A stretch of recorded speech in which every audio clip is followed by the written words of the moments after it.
영어권에서는 그에 대해 영문학의 아버지라고 하는데 우스갯소리로 영문학의 아버지는 윌리엄 셰익스피어라 그는 할아버지란 말도 있습니다. 오늘 세계 명작의 산책은 노벨 연구소에서 최고의 책으로 선정된 제프리 초서의 캔터베리 이야기입니다. 캔터베리 이야기.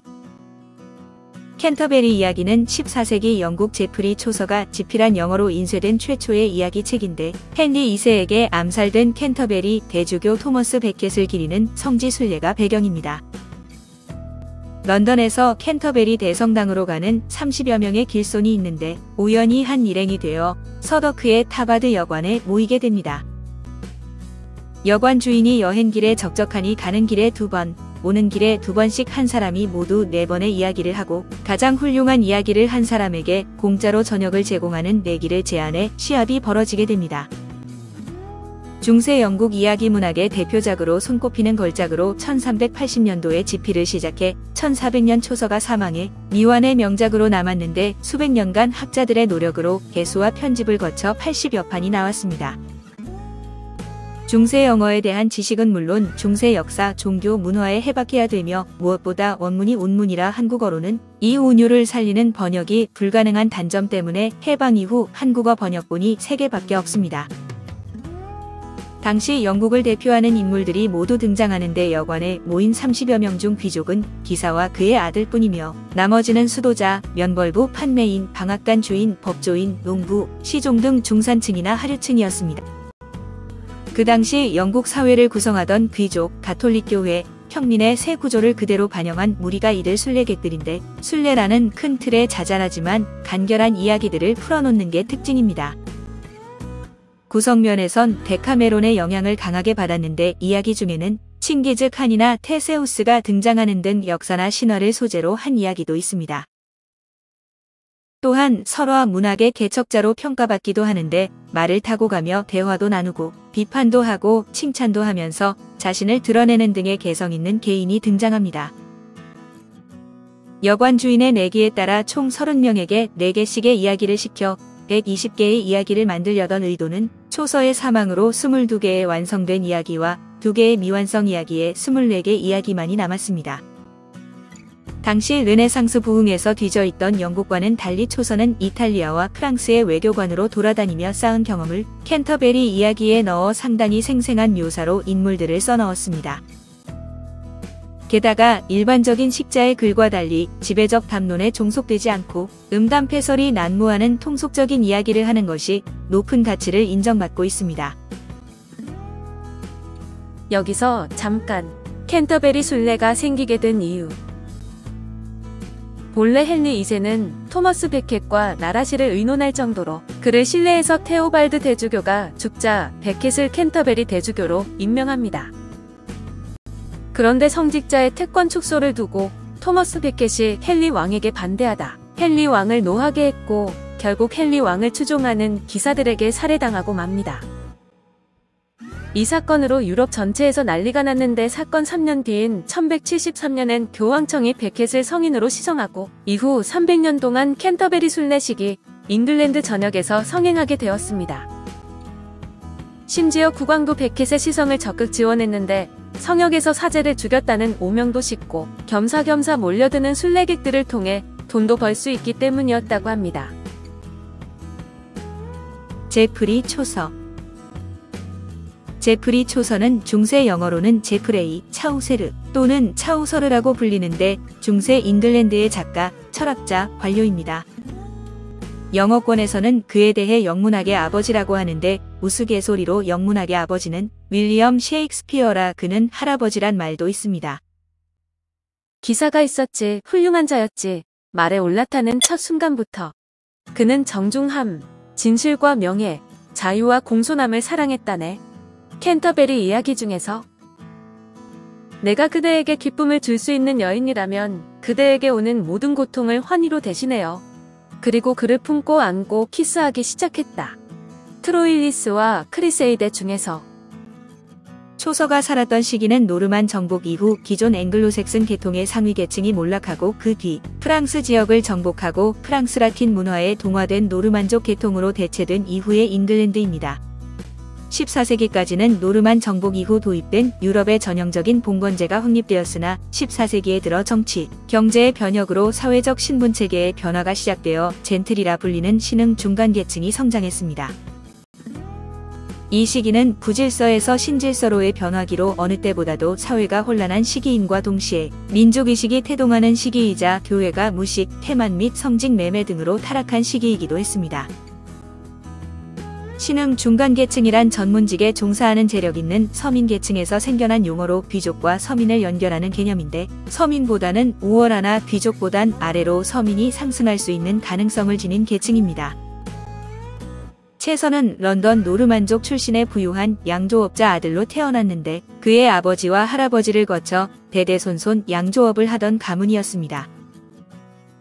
모국어이자 당시 잉글랜드 궁정언어였던 노르만어, 물 건너 프랑스어와 더불어 하층 계급의 언어인 중세 영어, 학교에서 사용하는 라틴어를 포함해 다양한 언어적 토양 속에서 유년기를 보냈습니다.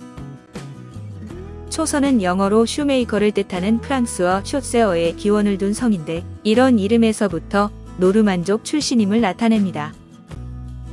상류 계급에서 유년기를 보내길 바랬던 그의 아버지는 10대 후반에 그를 대단한 귀족 가문의 급사로 보냈는데 어머니가 잉글랜드 왕실의 친척이었기에 가능했다고 합니다.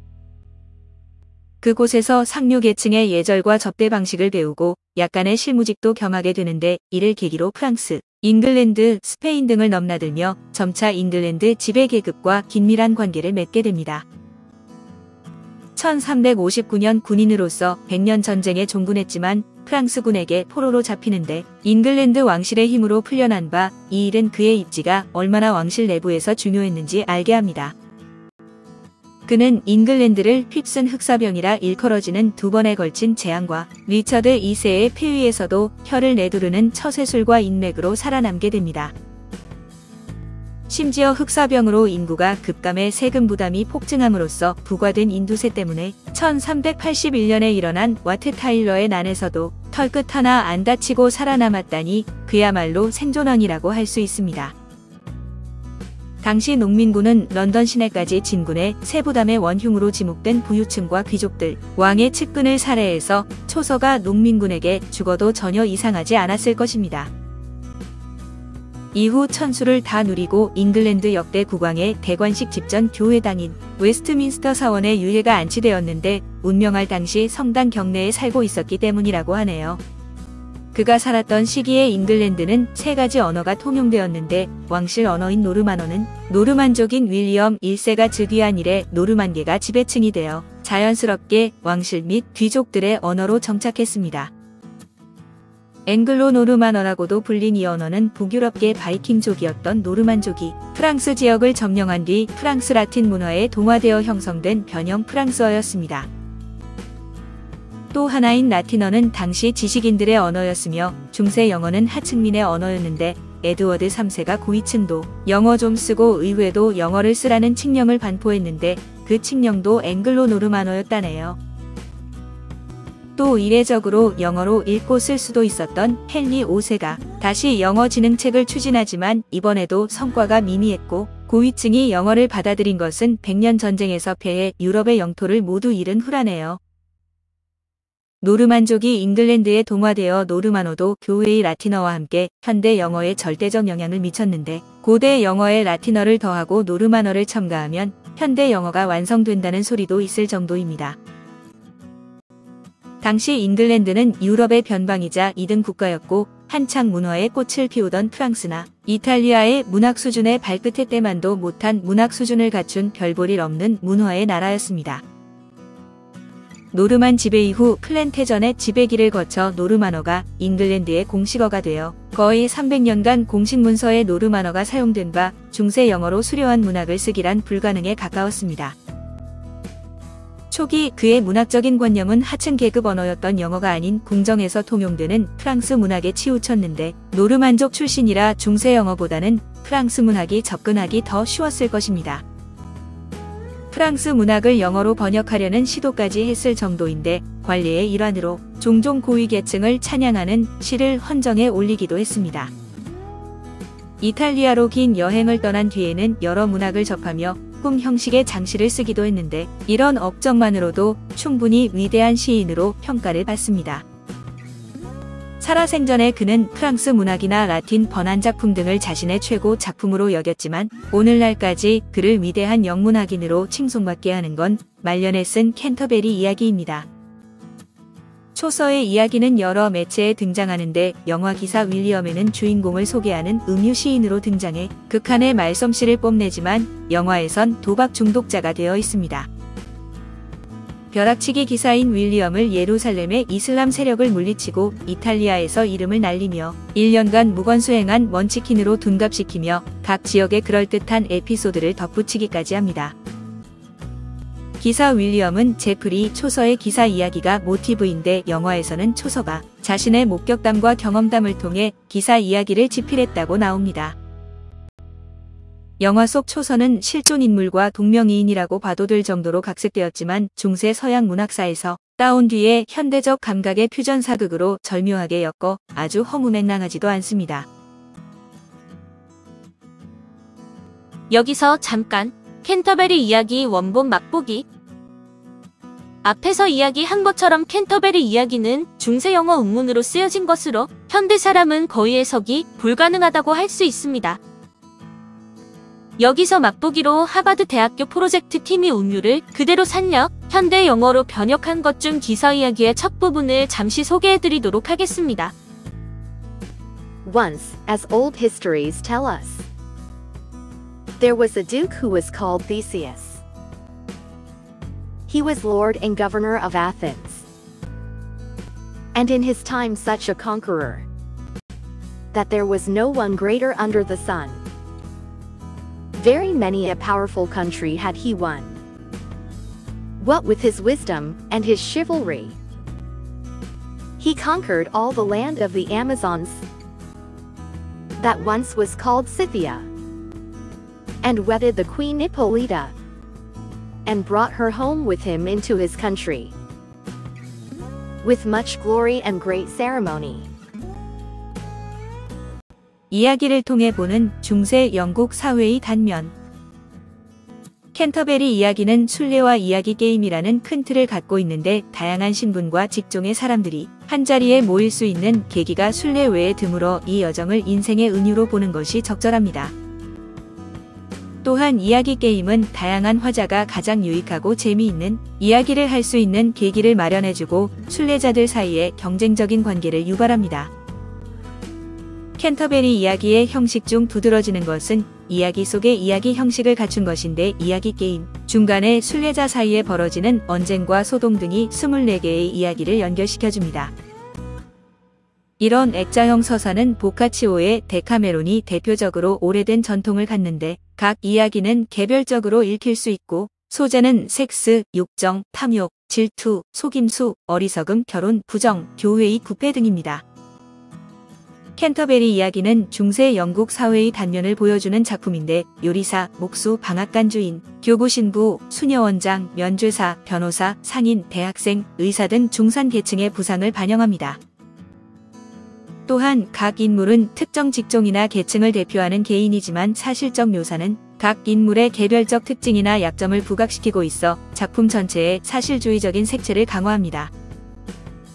이렇듯 다양한 인물들이 모여 떠나는 여행과 게임이 우아하고 질서정연하며 귀족적인 데카메론과 다를 수밖에 없으며 게임은 여관주인의 통제를 벗어나는 모습을 보입니다. 그러나 중세 사회의 계층을 크게 싸우는 계층, 기도하는 계층, 노동하는 계층의 3계층으로 분류하면 각 계층에서 이상적인 인물들이 캔터베리 순례길에 동행하고 있음을 알 수 있습니다. 고귀한 명분을 소중히 생각하는 기사 허레허식과 개인 이윤을 추구하지 않는 교구 신부, 그리고 이야기는 없지만 자기의 일에 충실한 농부가 바로 그들입니다. 이 이야기들은 10편으로 나뉘어 있으며 10편의 순서에 대해서는 아직도 논란이 일고 있는데 100여 개의 필사본에 전체적으로나 부분적으로 남아있고 보통 엘스미어 필사본을 기초로 합니다. 초서의 영어인 14세기의 영어는 중기 영어로 셰익스피어 이후의 근세 영어 이전의 형태로 이것이 초서가 셰익스피어에 비해 좀 더 폭넓은 대중적인 인기를 누리지 못하는 이유가 되고 있습니다. 영화와 매체에서의 캔터베리 이야기 1972년도에 이탈리아의 피에르 파올로 파졸리니 감독에 의해 영화되었는데 1944년도 작품과는 달리 원본을 근거로 각색을 한 영화입니다. 1944년도에 상영된 동명의 영국 영화 캔터베리 이야기는 파울과 프레스버거의 작품으로 제2차 세계대전 중 영국 여자와 미군 하사, 영국군 하사가 시골 마을에 머무르면서 일어나는 코미디입니다. 가디언 테일즈는 이 작품에서 모티브를 딴 여러 부분이 보이는데 제목부터 비슷하고 주인공 세력의 왕국 이름 역시 캔터베리이고 옴니버스 형식을 차용했으며 주인공 역시 기사입니다. 캔터베리 이야기와 달리 가디언 테일즈는 월드마다 기사의 모험에 동행하는 주요 인물이 사실상 그 월드의 주인공으로서 이야기를 이끌어 나갑니다. 해리포터 시리즈에서는 면벌부 판메인의 이야기가 3형제 이야기의 모티브가 되었고 문명 6에서는 제프리 초서는 위인으로 해당 책은 걸작 도서로 등장합니다. 오늘은 노벨 연구소 선정 최고의 책 캔터베리 이야기에 대해 알아보았는데 다음에는 캔터베리 이야기의 대표적인 이야기들에 대해 하나씩 소개할 예정입니다. 오후 내내 지루한 시간들은 그리움이 있어 더욱 길게 느껴지지만 석양이 지는 계절이 오면 그대는 결코 태양보다 먼저 지지 않습니다. 그대는 태양보다 더 먼저 내 마음속에 떠오르는 존재. 그러나 태양보다 더 오랫동안 내 마음속에서 머물다 가는 존재입니다. 내 생의 전부를 다 내어주어도 세상을 밝히는 저 태양과도 그대를 바꿀 수는 없습니다. 그대는 내 안에 살고 있는 존재입니다. 제2. 피터. 내 안에 살고 있는 그대에게